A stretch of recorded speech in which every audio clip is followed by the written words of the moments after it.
ஓம் ஸ்ரீ குருப்பியோ நமः.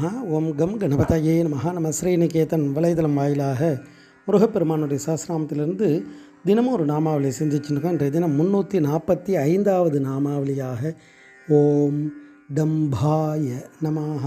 முருகப்பெருமான இந்த நாமாவளி முக்குணங்களினால் பிரகாசிப்பவருக்கு நமஸ்காரம் அப்படின்னு வர்ணிக்கிறது. 4வது டம்பாய நமः. முருகப்பெருமானுடைய அஷ்டோத்திரத்தில் பார்த்தோம்னாலும் டம்ப பரமடம்பஸ்ச மகாடம்போ விருஷா கபிஹி அப்படின்னு வர்ணிப்பார்.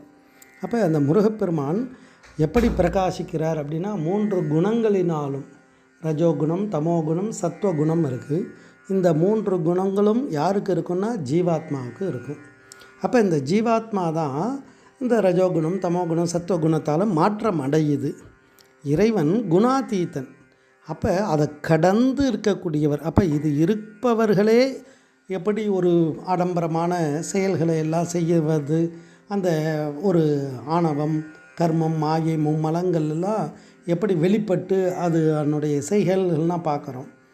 அப்போ இது அழியக்கூடிய மாறக்கூடிய இந்த வஸ்துக்களே இப்படி இருக்கும்போது அதையெல்லாம் தாண்டிய, அதை குணங்களையெல்லாம் கடந்த நிலையில் இருக்கக்கூடியவர் எப்படி இருப்பார்னா அந்த 3 குணங்களுடைய பிரகாசமாக, அதால் ஒன்றுனாலையும் ஒவ்வொரு விதமான ரசனையோடு இறைவன் வெளிப்பட்டு அனுக்கிரகம் பண்ணுவார் அப்படின்றது இதனுடைய அர்த்தம்.